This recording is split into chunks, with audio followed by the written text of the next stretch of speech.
बोल बिंदास.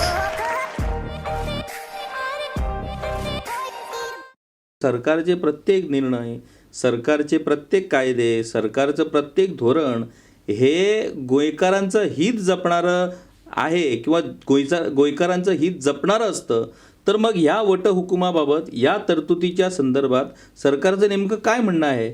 तर अशा पद्धतीच्या जर जाचक किंवा अत्यंत तुम्ही म्हणता तसं म्हणजे याचे गंभीर परिणाम इतके भयानक होऊ शकतात, तर अशा पद्धतीच्या तरतुदी असलेल्या या दुरुस्तीबाबत विधानसभेत चर्चा न करता या दुरुस्ती थेट वटहुकुमाद्वारे त्यांची कार्यवाही करण्यामागची घाई ही सरकारला नेमकी काय झालेली आहे? म्हणजे याच्यातनं सरकार नेमकं काय राजकारण करू पाहत आहे किंवा याच्यातनं सरकार पालिकेचं हित करत नाही, गोयकरांचं हित नाही, मग याच्यात हित कुणाचं आहे? ह्याच्यामध्ये हित तुम्हाला सांगितलं की तुम्हीच हा मुद्दा काढलेला आहे की ह्याच्यामध्ये हित हे परप्रांतीयांचं आहे आणि परप्रांतीय जे ह्या वर्षामध्ये किंवा 10 वर्ष म्हणा किंवा 15 वर्ष म्हणा किंवा 5 वर्षामध्ये किंवा 2 वर्षामध्ये ज्या बाजारपेठेमध्ये त्यांनी आपलं बस्तान बसवण्याचा प्रयत्न ज्या केला त्या लोकांना हे गिफ्ट वॉचर आहे. हे सरकारचं त्यांना हे गिफ्ट वॉचर आहे आणि या गिफ्ट वॉचरच्या माध्यमातून त्यांना कायदेशीर स्वरूप त्यांच्या त्या बाजारपेठेतल्या दुकानाला मिळणार आहे. दुसरी याच्यामध्ये तरतूद आहे, जी दुकानं नगरपालिकेच्या ताब्यामध्ये नाहीत आणि बाहेरच्या बिल्डिंगमध्ये प्रायव्हेट बिल्डिंगमध्ये आहेत, ओके, अशा लोकांना या वटहुकुमाद्वारे काय केलं आहे की तुम्ही समजा ट्रेड लायसन घेतलं नाही, जो व्यवसाय जो धंदा तुम्ही करता त्याचा कायदेशीर तुम्ही लायसन त्याच्यासाठी घ्यायला पाहिजे. ही पूर्वीच्या ह्याच्यामध्ये सुद्धा होती. बरोबर बरोबर. आता जर तुमच्याकडे तो धंदा करण्यासाठी तो व्यवसाय करण्यासाठी जर तुमच्याकडे लायसन जर नसेल तर चीफ ऑफिसर प्रत्येक नगरपालिकेचा ज्या नगरपालिकेचा चीफ ऑफिसर ज्या नगरपालिकेमध्ये जे दुकान येतं त्याच्या चीफ ऑफिसर आपला एक ऑफिसर त्याची नेमणूक करून वर्षात त्यांनी संपूर्ण दुकान बाजारपेठ जाऊन त्याचा सविस्तर अहवाल तयार करावा आणि त्यांनी एप्रिलच्या महिन्यामध्ये तो चीफ ऑफिसरला सादर करावा. दरवर्षी एप्रिल महिन्यामध्ये. मग त्यांनी एप्रिलच्या 29 तारखेला करून दे, 30 तारीखला डेडलाईन आहे. आणि जर तो अहवाल आल्यानंतर 48 तासामध्ये चीफ ऑफिसरला जर वाटलं तर ह्यांनी या गोष्टी केलेल्या नाही तर चीफ ऑफिसरला पूर्ण अधिकार आहे की त्या दुकानाला सील मारण्याचा. म्हणजे नगरपालिकेच्या ताब्यात असलेल्या दुकानाला तो सील मारू शकतो, प्रायव्हेट बिल्डिंगमध्ये असलेल्या दुकानाला त्याला अधिकार आहे ते सील मारण्यासाठी. म्हणजे बेकायदेशीर धंदा झाला. बरोबर. बेकायदेशीर धंदा किंवा व्यवसाय करणाऱ्याला आणि तो 48 तासामध्ये तो डिसिजन घेऊ शकतो. आणि त्या 48 तासामध्ये तुम्ही जर मला सांगा तुमच्या घरामध्ये कोण आजारी असेल किंवा काय प्रसंग त्याच्या घरामध्ये आलेला असेल तो चीफ ऑफिसरला माहिती नसतो, तो त्या कुटुंबालाच माहिती आहे की त्याच्यावर काय आघात निर्माण झाला आहे. आणि अशा परिस्थितीमध्ये तो जर कुठे आपल्या कामानिमित्त किंवा काहीतरी झालं परगावी त्याचे कोण नातेवाईक वारले किंवा त्याच्यासाठी तो त्या कामानिमित्त गेला आणि ह्या गोष्टी रिन्यूअर करण्यासाठी लायसन किंवा काही ते लायसन घेण्यासाठी त्याचे अडचण त्याला निर्माण झाली आणि तो करू शकला नाही तर त्याच्या दुकानाला सरकार म्हणजे नगरपालिका टाळा ठोकणार. हा कुठचा न्याय झाला? त्याची परिस्थिती तुम्ही जाणून घ्यायला पाहिजे. ही एक झाली तरतूद. आता दुसरा प्रश्न असा आहे निर्माण होतो की माझ्या वडिलांच्या नावावर दुकान आहे, माझ्या वडिलाला म्हणजे आम्हाला 4 भावंड, एक सपोज एका घरात अविवाहित एक मुलगी आहे, ती तिची बहीण, आता 4 भावंड, वडील गेले. अशा परिस्थितीमध्ये कोणी त्या दुकानाचा ताबा घ्यावा? क्लेम कोणी करावा?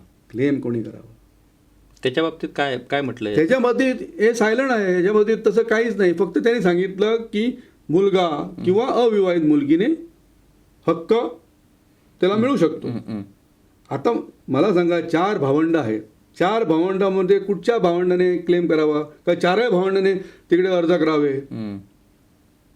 त्याच्या बाबतीत स्पष्टता नाही. म्हणजे तो विषय, तो प्रश्न कुटुंबाने सोडवावा की कुणी ते दुकानाचा हक्क घ्यावा? म्हणजे इनडायरेक्टली त्या कुटुंबामध्ये कल निर्माण. बरोबर.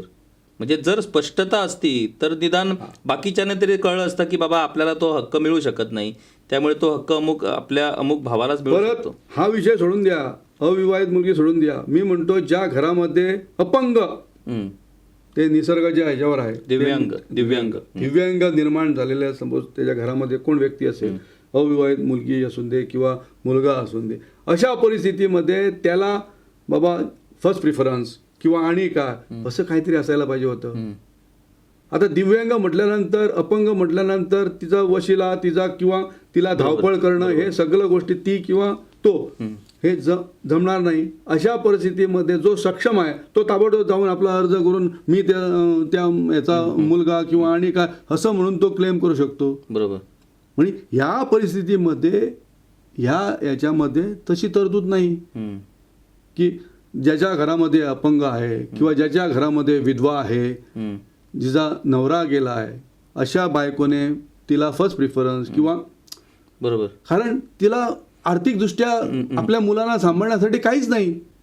आणि अशा परिस्थितीमध्ये जर ह्या लोकांना बाहेर जर फेकलं तर आम्ही समाजामध्ये आम्ही ह्या जे कायदे तयार करतो ते कायदे खऱ्या अर्थाने सामान्य माणसापर्यंत पोहोचणार का, हा सुद्धा सरकारने विचार ह्या दृष्टीने करायला पाहिजे. म्हणजे याचा अर्थ की ह्या घाई गडबडीत ज्या पद्धतीनं सरकारनं हा वटहुकूम जारी केला, अनेक विषय आहेत, त्याचे दूरगामी परिणाम हे लोकांना येणाऱ्या काळामध्ये, या 6 महिन्यामध्ये आणि 6 महिन्यामध्ये नंतर तुम्हाला भोगावे लागणार. हे सामान्य हे नंतर सरकारला कळणार.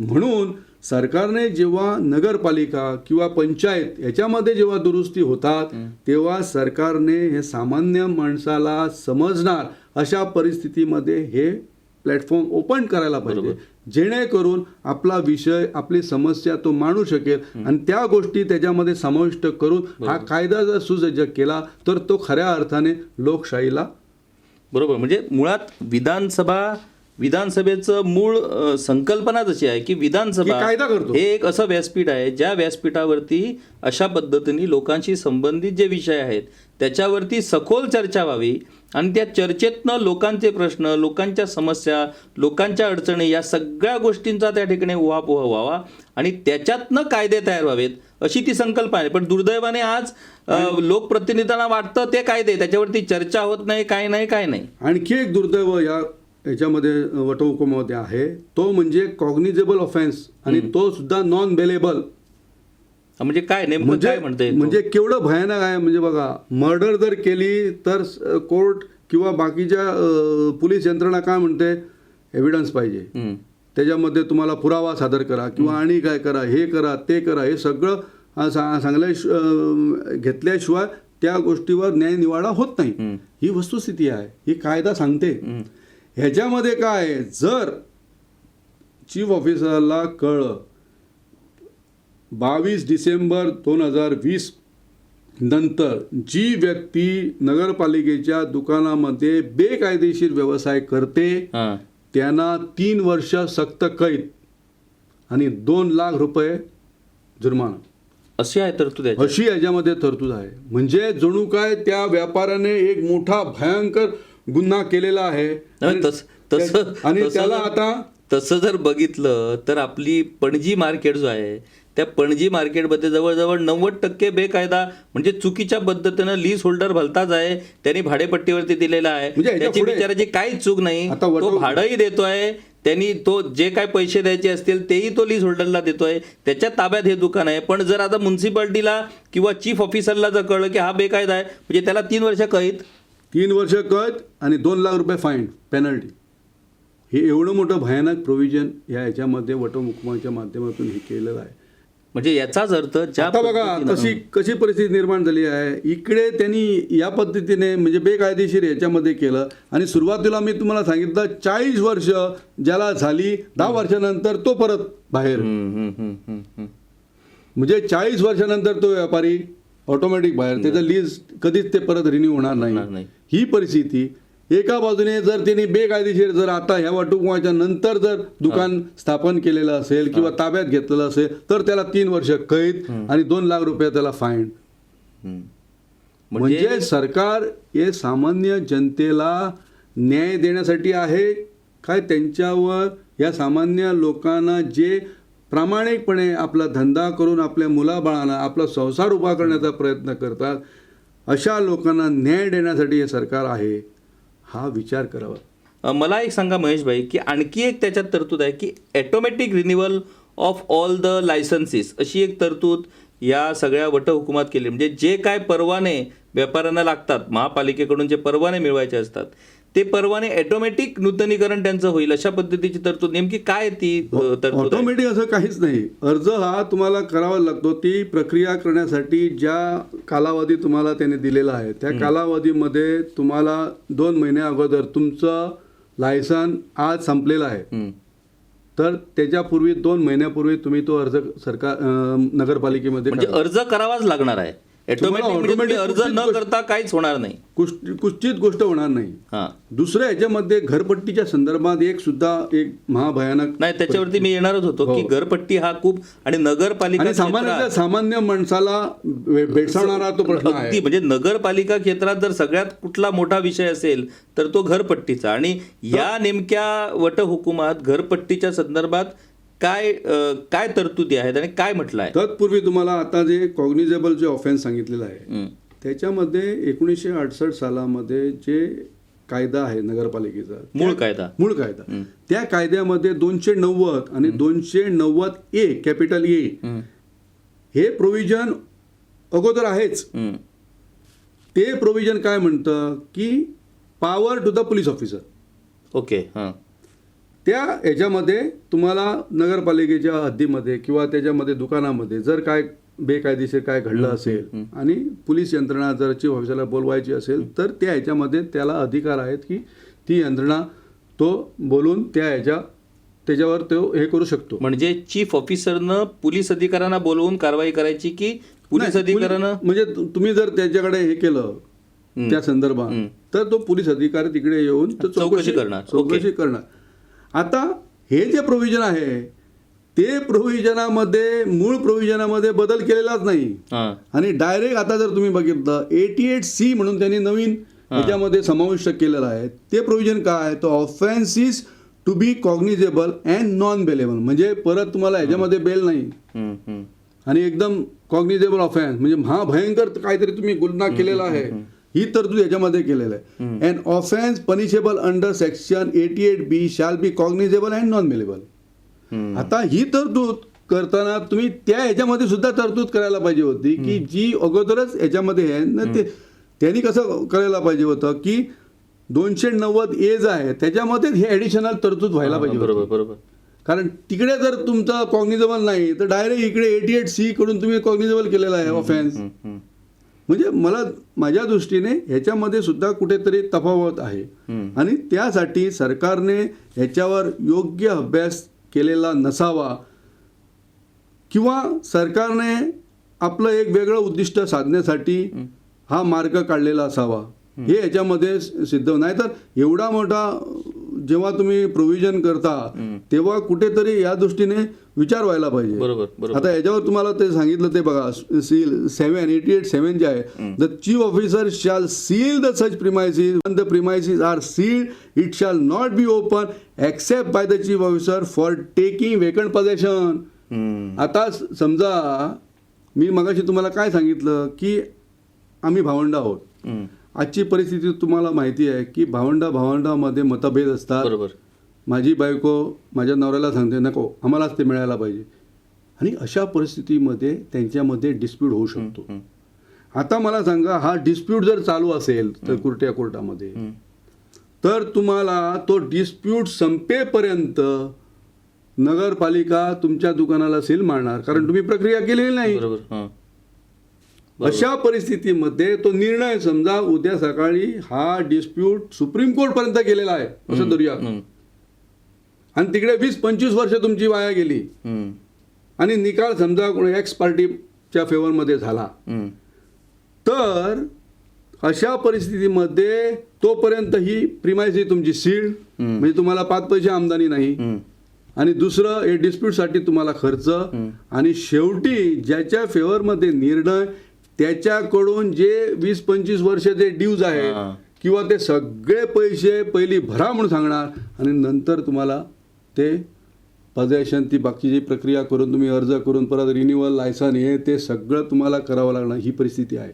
म्हणजे एकंदरीत तुम्ही ज्या पद्धतीनं हे आता सगळं एक्सप्लेन केलं आहे त्याचा जर आपण विचार केला तर खरोखरच सरकारनं या कायद्यावरती किंवा या वटहुकुमावरती सारासार विचार केलाय की काय, आणि जर केलेला नसेल आणि तशाच पद्धतीनं जर तो वटहुकूम जारी केला असेल आणि त्याच्यात जर तुम्ही सांगता त्या पद्धतीनं हे एवढे जर प्रकार असतील, याचा अर्थ व्यापार उद्योग व्यवसाय संपवण्यासाठीच हा वटहुकूम जारी केला की काय असा प्रश्न निर्माण होतोय एकंदरीत. मगाशी मी तुम्हाला त्याच्यामध्ये आणखी एक आहे बघा, provided that in case the transfer of premises is from the lessee to a member of his family the applicant shall be charge half, म्हणजे हाफ फी तुम्हाला, म्हणजे कुटुंबातल्याच कुटुंबातल्याच कुटुंब. आता माझ्या वडिलांवरून मुलाला किंवा मुलीला जर ट्रान्सफर करायचं असेल तर तुम्हाला 50% specified in the above table. If at a time it is found that applicant who has taken the benefit of concession in fees under the first proviso is not a member of the family of the lessee, the fees paid by him shall be forfeited in the favor of the council and the possession of the premises shall be immediately taken by the chief officer.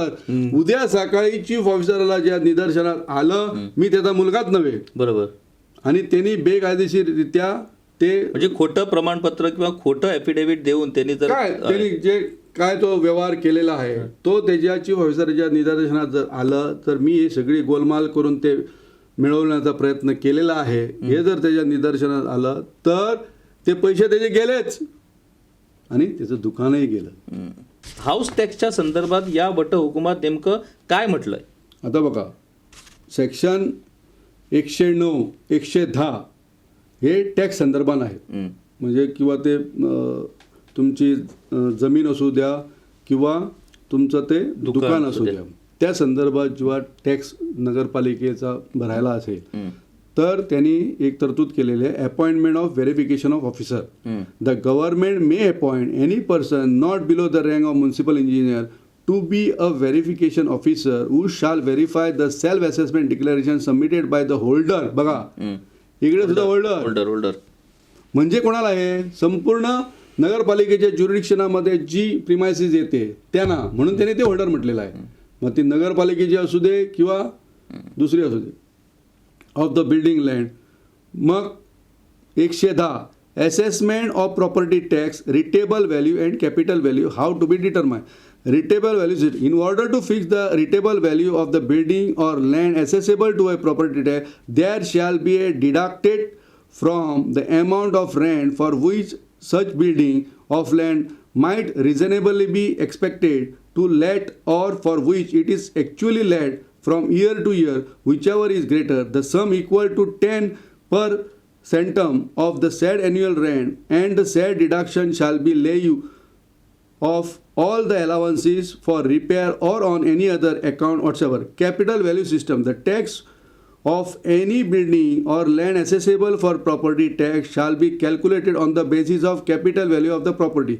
Capital value of a building or a land, as the case may be, accessible to the property tax shall be fixed by the chief officer in such a manner as prescribed by the fixation of the capital value. The chief officer shall have a regard to. म्हणजे त्यांनी criteria दिली कशा कशा पद्धतीने ते तुम्ही हे करणार, म्हणजे ही असेसमेंट कसं करणार.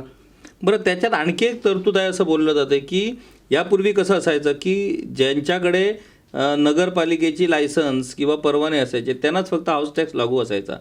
आता याच्यात अशी तरतूद आहे असं म्हणतात की ज्यांची बेकायदा किंवा अनधिकृत जी बांधकामं आहेत त्यांना सुद्धा हाऊस टॅक्स लागू असणार. काय नेमकं आहे याच्यात?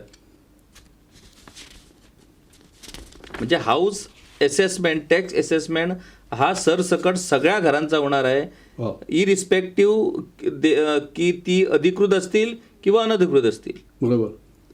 Building to be assess for the purpose of properties आहे. Building which are not assess, तुम्ही आता प्रश्न विचारला, नॉट एसेस म्हणजेच अनधिकृत.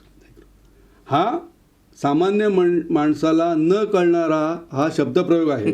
बरोबर. म्हणजे building which are not assess for the purpose of property tax before the commencement of this ordinance shall after such commencement be assess by the holder of such. बघा परत होल्डर, म्हणजे मीच माझ्या घराचं असेसमेंट करायचं. मी डिक्लेरेशन सेल्फ डिक्लेरेशन द्यायचं हां. की असं असं एरिया माझी अमुक हे आहे ते आहे आणि हे मी बांधलेलं आहे हे. हां. ओके. या घराचा मालक, जमिनीचा मालक कोणी असू दे, होल्डर, भाडेकरू, मी त्या घराचा मालक, कब्जेदार, त्याला कायदेशीर म्हणजे हाऊस टॅक्स मिळण्याची प्रक्रिया या माध्यमातून त्यांनी निर्माण केलेली आहे. कळ की नाही. आता इकडे बघा, in case any such declaration is found to be incorrect, the holder shall be liable to pay a penalty equivalent to 5 times of difference of tax amount as worked out by the verification officer. Any difference up to 5% of the tax shall be ignored. मला सांगा आता हे कोण decide करणार. ह्याला कुठेतरी ॲपलेट authority पाहिजे. बरोबर. कुठेतरी तुम्ही ह्या सगळ्या प्रक्रियेला न्याय देण्यासाठी बाबा हे गोष्ट बरोबर नाही, तुम्ही हे द्यायला पाहिजे ते द्यायला पाहिजे, हे सगळं कोणीतरी करायला पाहिजे. त्याच्यासाठी चीफ ऑफिसरच्या वरती कोणतरी त्यांची नेमणूक व्हायला पाहिजे. बाबा ह्याच्याकडे हा विषय तुम्ही मांडा, तो तुम्हाला न्याय देणार किंवा आणि काय करणार. ह्या सगळ्या प्रक्रिया या माध्यमातून व्हायला पाहिजे, हे जेणेकरून सामान्य माणसाला ह्याचा.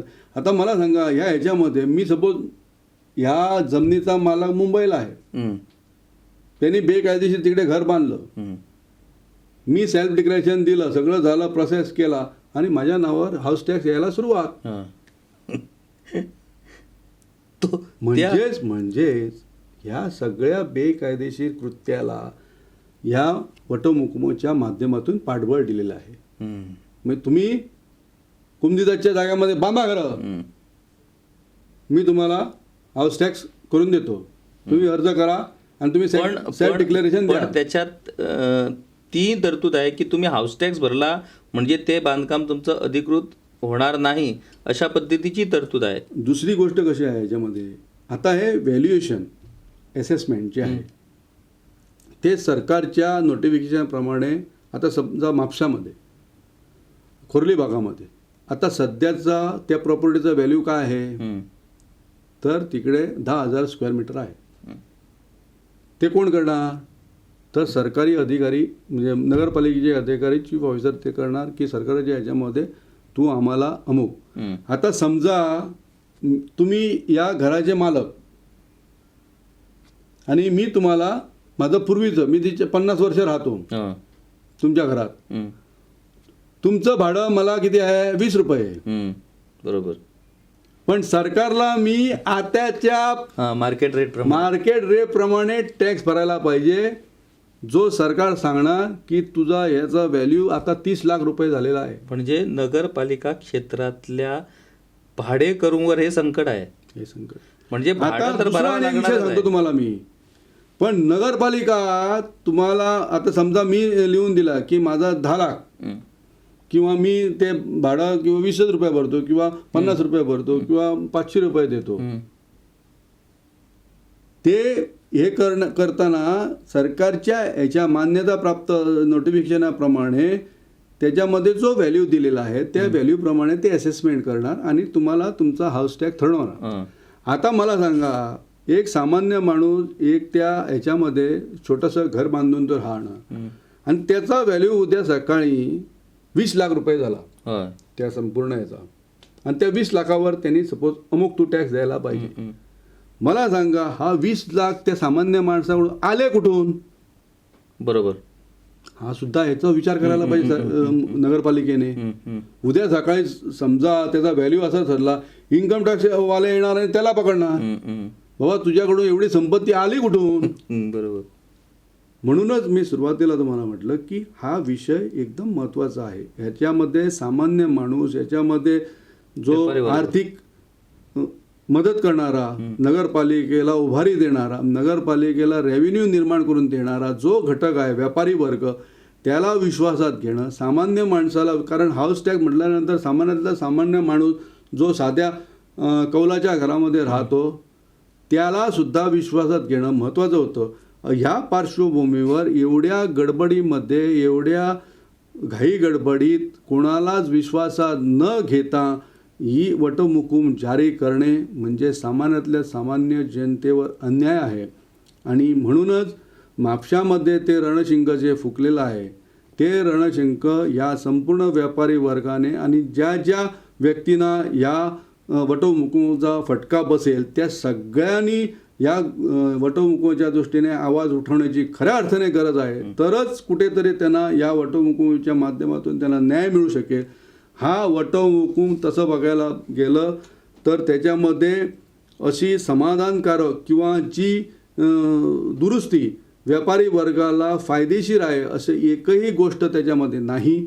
सगळ्या व्यापारीच्या मूलभूत हक्काच्या विरोधात हा वटहुकूम आहे. त्यासाठी आपल्या न्याय हक्कासाठी त्यांनी ह्या वटहुकूमाच्या याच्या विरोधात त्यांनी खरं म्हटलं तर बंड पुकारायलाच पाहिजे. आणि म्हापशातून या खऱ्या अर्थाने सुरुवात झाली. त्या सगळ्या म्हापशाकार व्यापारी बंधूंना आणि बाकीच्या गोव्यातल्या सगळ्या व्यापारी बंधूंना तुमच्या माध्यमातून मी त्यांना या विनंती करतो की ह्याचा तुम्ही पुरेपूर अभ्यास करा. तुम्हाला 6 महिन्याचा कालावधी आहे ह्याच्यामध्ये आणि या 6 महिन्याच्या कालावधीमध्ये तुम्ही संपूर्ण अभ्यास तुम्ही ह्याच्यामध्ये व्यवस्थित अभ्यास करून प्रत्येक प्रोव्हिजनाचा व्यवस्थित अभ्यास करावा जेणेकरून उद्या सकाळी सामान्याला किंवा व्यापारी वर्गाला त्रास होऊ नये, फटका बसू नये, त्याच्या कुटुंबाला त्रास होऊ नये ह्याचा विचार ह्या माध्यमातून व्हायला पाहिजे असं मला वाटतं. अत्यंत चांगल्या पद्धतीनं सर्वसामान्य गोयकारांना कळणार अशा भाषेत या कायद्याचं विवेचन, या कायद्या संदर्भातलं स्पष्टीकरण या ठिकाणी ॲडव्होकेट महेश राणे यांनी केलेलं आहे.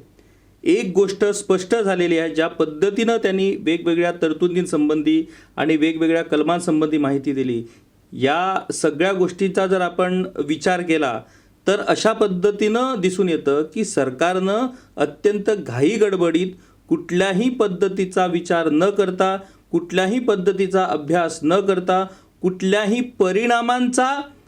परिणामांची तमा न करता हा वटहुकूम जारी केलेला आहे. आणि म्हणूनच या वटहुकुमाच्या विरोधात संपूर्ण राज्यभरातला व्यापारी वर्ग हा पेटून उठलेला आहे. सरकारला जर खरोखरच वाटत असेल की हा वटहुकूम हा पालिका क्षेत्रातील व्यापाऱ्यांच्या, पालिका क्षेत्रातील नागरिकांच्या हिताचा आहे तर सरकारनं तशा पद्धतीनं स्पष्टीकरण देण्याची गरज आहे. आज या वटहुकुमावरती खुद्द नगरपालिकेचे अधिकारीही बोलायला तयार नाहीत. म्हणजे त्यांनाही माहीत नाही आहे की या वटहुकुमात नेमकं काय म्हटलेलं आहे. अशा पद्धतीनं कुठलाही अभ्यास न करता, परिणामांचा सुगावा न घेता जर अशा पद्धतीनं कायदे जर संमत व्हायला लागले किंवा कायदे जर अधिसूचित व्हायला लागले तर ती लोकशाहीसाठी अत्यंत घातक आणि धोकादायक अशीच परिस्थिती म्हणावी लागेल. आज या ठिकाणी बोल बिंदास या कार्यक्रमात ॲडव्होकेट महेश भाई यांनी सोप्या पद्धतीनं आपल्याला या वटहुकुमाची माहिती दिली. आजच्या या बोल बिंदास कार्यक्रमातून या वटहुकुमाच्या संदर्भातली संपूर्ण माहिती ही गोव्यातल्या कानाकोपऱ्यातल्या पालिका क्षेत्रातील नागरिकांना आणि पालिका क्षेत्रातील व्यापाऱ्यांना कळली असेल. त्यांनीच सुचवल्याप्रमाणे त्या सगळ्या व्यापाऱ्यांनी, त्या सगळ्या नागरिकांनी या वटहुकुमाचा अभ्यास करून, जाणकारा करून, माहिती जाणून घेऊन त्या संदर्भातला जाब हा आपापल्या लोकप्रतिनिधींना विचारण्याची निकड आणि गरज आता निर्माण झालेली आहे. आताच ज्या पद्धतीनं ही माहिती दिलेली आहे त्या पद्धतीनं पहिल्यांदाच गोवन वार्ता लाईव्हच्या माध्यमानं या वटहुकुमाची माहिती ही पूर्ण गोव्यात गोयकारांना कळणार आहे, गोयकारांना कळलेली आहे. आणि आता येणाऱ्या भविष्यात कशा पद्धतीनं पालिका क्षेत्रातील नागरिक आणि पालिका क्षेत्रातील व्यापारी वर्ग या वटहुकुमाचा सामना करतात ते आपल्याला पाहायला मिळणार. मी अत्यंत आभारी आहे ॲडव्होकेट महेश राणे यांचा की त्यांनी वेळात वेळ काढून आम्हाला या ठिकाणी आज या वटहुकुमासंबंधी माहिती दिली. तुमचे खूप खूप आभार. धन्यवाद. बोल बिंदास.